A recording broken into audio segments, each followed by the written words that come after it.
Welcome to Peck Lake. This lake is a typical Algonquin Park lake, and we're going to see what that means.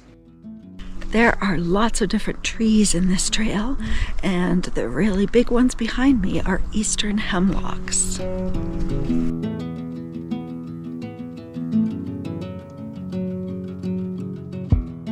Did you watch my last video at the Hemlock Bluff Trail? If you did, you might be able to tell these two trees apart.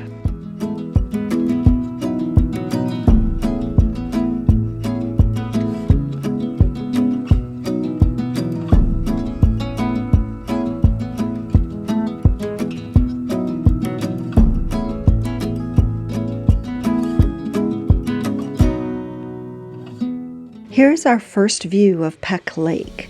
The trees are mostly evergreens along Algonquin lakes because conifers do better than hardwood trees on thin, rocky soil.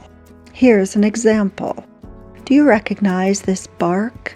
On this mature tree, it's kind of shaggy and peeling, gray-brown, or even a little red. This is an eastern white cedar. The leaves are flat and are made up of tiny scales that spread out into a fan shape.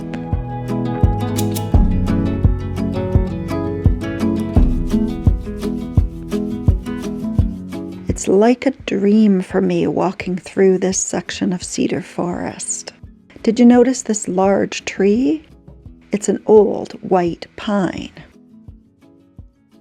Look at how the cedar roots and trunks bend over rocks and sometimes have quite pronounced curves. This is the cedar looking for the best growing conditions and avoiding obstacles. Look at this bend. How does this happen? I'll show you, actually. See this small cedar? Something happened to the section of trunk growing upward, so one of the branches took over as the main trunk.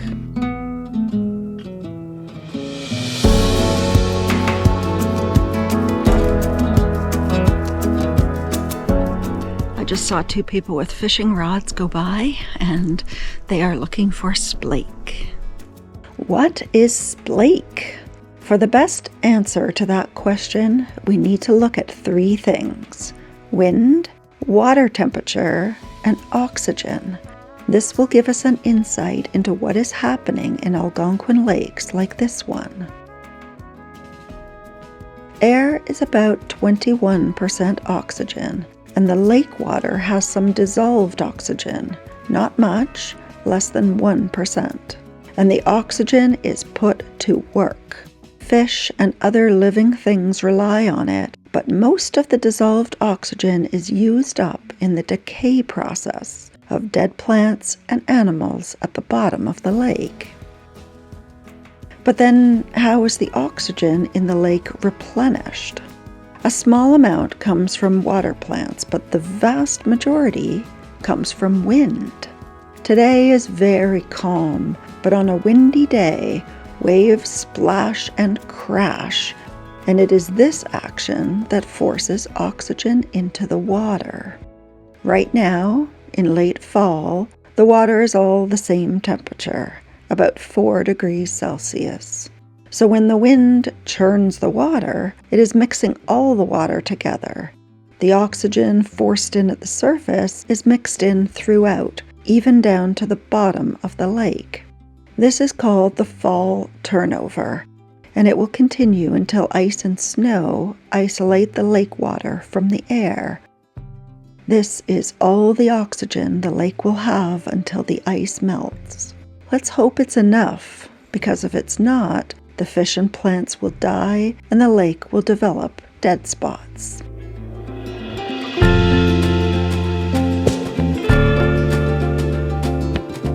So that is the fall turnover. Is there also a spring turnover? You bet. After the ice melts and the wind starts to blow, oxygen is once again forced into the water and is mixed throughout. And, well, the bottom of the lake has to get enough oxygen because it will soon be isolated again in summer. The sun heats the surface of the lake, and as the water temperature rises, the water molecules separate a bit and make the water lighter and less dense at the top of the lake. The water at the bottom is still about 4 degrees, but in summer the water at the top can be 22 degrees, and water at these very different temperatures just does not mix well. So in summer, when the wind blows and the water churns, it is only mixing the water in the top layer of the pond. The bottom layer is isolated and has to rely on the oxygen it already has from the spring turnover. Okay, so what does all of this have to do with Splake? Algonquin has lake trout and brook trout. Lake trout is a cold water fish and would live in the bottom layer of the lake. But the oxygen in the bottom layer is being used up decaying dead matter, and there may not be enough left over to support the lake trout. Brook trout live in the transition zone between the top warm layer and the bottom cold layer. There's plenty of oxygen, but there's also perch and pumpkin seed fish, also called sunfish. These other fish are much better at getting to the food in the lake, and also perch like to eat young brook trout. So what to do? Neither trout seems well suited to smaller lakes like this one. If only there was a fish that had the best characteristics of each. Enter the splake. It is a cross, a hybrid of lake trout and brook trout. It lives in the transition zone and grows faster, so it is able to compete with the other fish in that zone. So that's a splake? It's a splake. Okay, fantastic. Are you gonna eat it? That's the plan. Yeah? Yeah.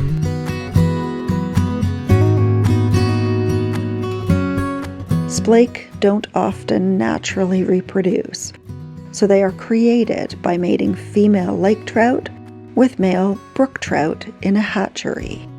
The lakes near Highway 60 in Algonquin are stocked with splake each year.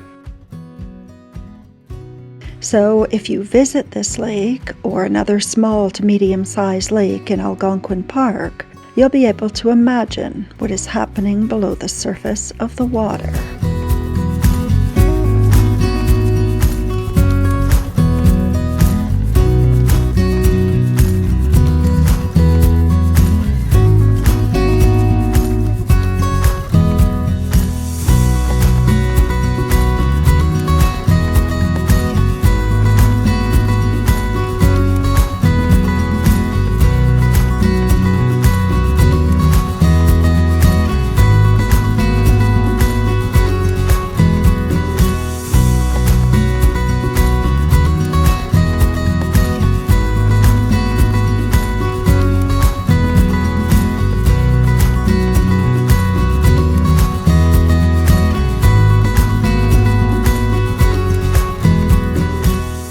Here is the Highway 60 corridor in Algonquin Park, where most of the day hikes are, and Peck Lake is here.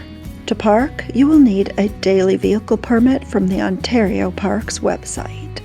Peck Lake is a 2.3-kilometer loop and fairly easy, but there are some hills, roots, and rocks.